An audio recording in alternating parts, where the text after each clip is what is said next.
The next question from Hassan from Oman.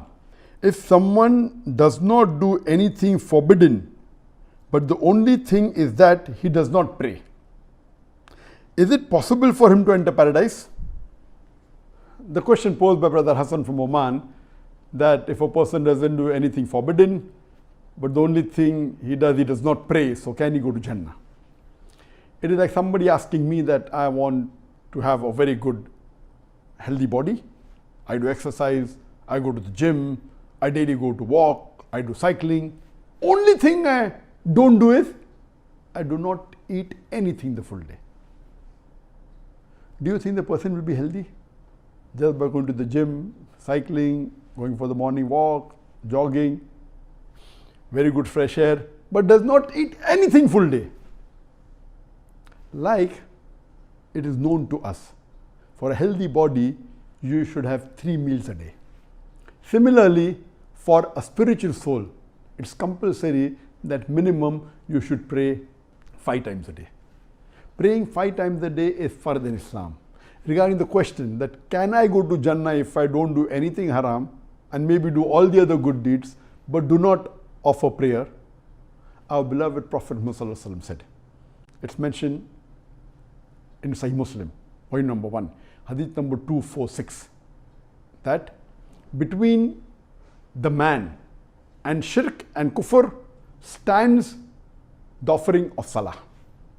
Means salah, praying salah is the differentiation between a man and shirk and kufr. That's what the Prophet said. That's the reason the scholars, many scholars say that if a person who does not pray at all, it is kufr. He becomes a kafir. Some scholars are more lenient to say that if a person doesn't pray but believes praying is a fard, then he cannot be called as a kafir. There's a difference of opinion. Amongst the deeds that is the most important, our beloved Prophet Muhammad said, it's mentioned in Sunan An-Nisa'i, volume number 5, hadith number 3996, that the Prophet said that the first deed that Allah will ask on their day of judgment is regarding offering of salah. So the most important deed amongst all the deeds is salah.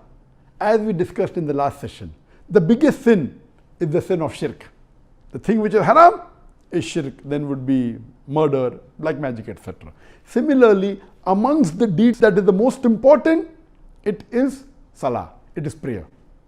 And if you don't do that, that is like your $100 in deeds.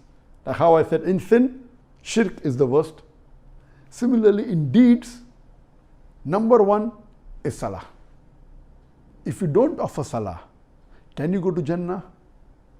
Allah says in the Quran, in Surah Nisa chapter number 4, verse number 48, and Surah Nisa chapter number 4, verse number 116. If Allah pleases, He may forgive any sin, but the sin of shirk, He will never forgive. Yes, if after committing shirk, if you repent, ask for forgiveness and stop it, inshallah Allah will forgive that also.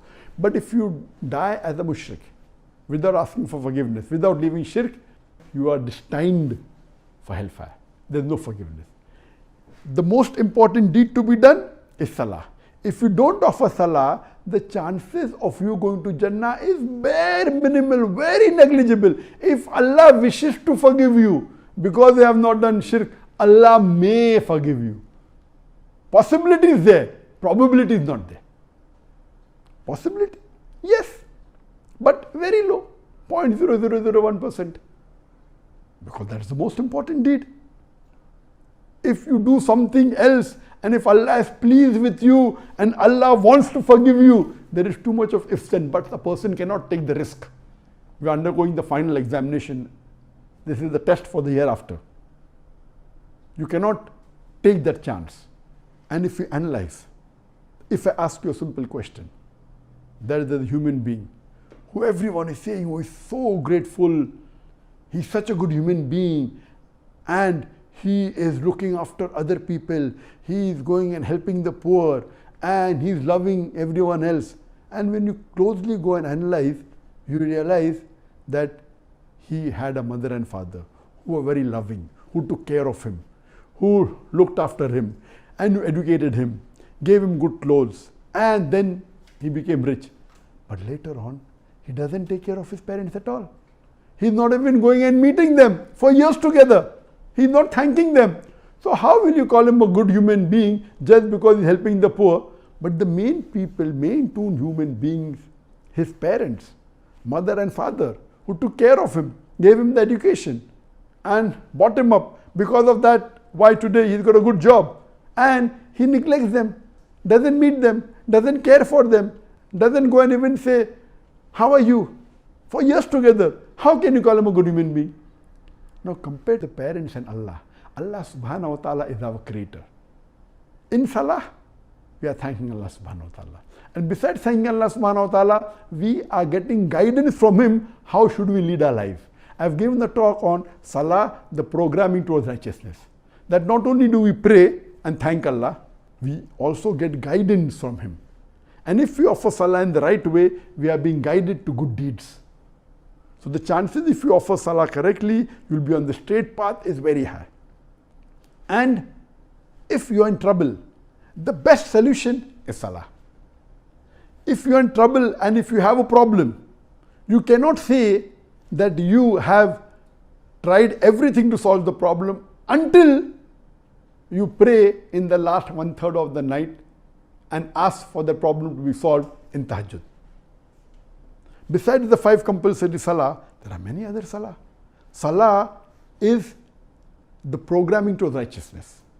It is your main soul. The best deed is salah. And while I was doing my little research on the life of the Prophet, I realized that the Prophet, on average, so the Sirah doesn't mention exactly how many hours he slept in a day. On average, according to my study, he might have slept between 3 to 4 hours a day. Because Hadith says that he used to pray for 1/3 of the night, he used to pray Surah Baqarah, then Surah Imran, that's more than 2 juz, then nearly 2 juz, both put together 4 juz. So, but naturally, it would take hours. So, based on this, depending upon whether it's summer or winter, the nights keep on getting short and long. The maximum that the Prophet could have slept was maybe 3 to 4 hours, not more than that. And if we analyze the time he used to spend praying every day, if you just calculate logically, it would be more than 5-6 hours. So according to me, according to my research, the Prophet prayed more number of hours than the number of hours he slept. Anyway, let me be very clear. There is no hadith or no Quranic verse telling that you should spend more time in praying than in sleeping. Not at all. But this was the practice of the Prophet. I am just telling you something what the Prophet practiced. Not that every human being should do it. It's difficult, but as a normal human being requires about 7 hours of sleep minimum, 7 to 8 hours. Minimum is 6 hours.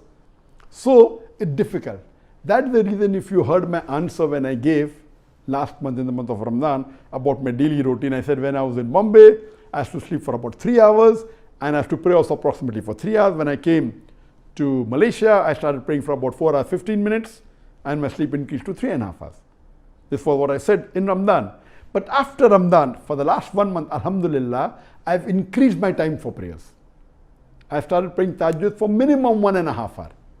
Every day, Alhamdulillah, after Ramadan, half juz in a slow recitation takes about 1.5 hours. Previously, my tahajjud used to vary from 20 minutes, 30 minutes, sometimes 1 hour, but average was about 30 minutes. Now, it has increased to 1.5 hours, more than 1 hour. So now my average time I spend, counting the time from the adhan, when I do wudu, walk to the mosque, come back, total, all the 5 salah and the salatul duha and tahajjud, approximately 5 hours 15 minutes. If I remove the time of wudu and the time of going and coming and the time of dua, yet it will be more than 4 hours, Alhamdulillah. And my time of sleep is about 3.5 hours. So even I am, Alhamdulillah, trying that let my hours of salah be more than the hours of my sleep. Anyway, this is not compulsory at all for the Muslims. It is just my research and I'm trying to follow what I can, and Allah has blessed me that I can do my work throughout the day even with sleeping less. It's a ni'mah from Allah subhanahu wa ta'ala. So prayer is the most important deed. Regarding the answer that if you don't pray and do all the other good deeds and stay away from the bad deeds, the chances of you going to Jannah is very, very bare minimal. He wants to forgive you and put you in Jannah, that's Allah's prerogative. but the chances are very less. So my request to you, brother, that see to it that you pay attention on your salah. Your full life should revolve around salah. If a person is a good practicing Muslim, all his activities in the day, it revolves around salah. The timing he eats is based on salah, either before salah, after salah. The time he sleeps is based on salah. The appointment he gives to anyone is based on salah. So those people who are practicing Muslim, and see to it that they offer salah 5 times a day in Jamaat in the mosque, their whole daily routine revolves around salah. It is the most important factor. It builds a discipline in you, and it is the most important deed. I request you that you should always pray Alhamdulillah 5 times a day in the mosque, in Jamaat. That's the best. Hope that answers the question.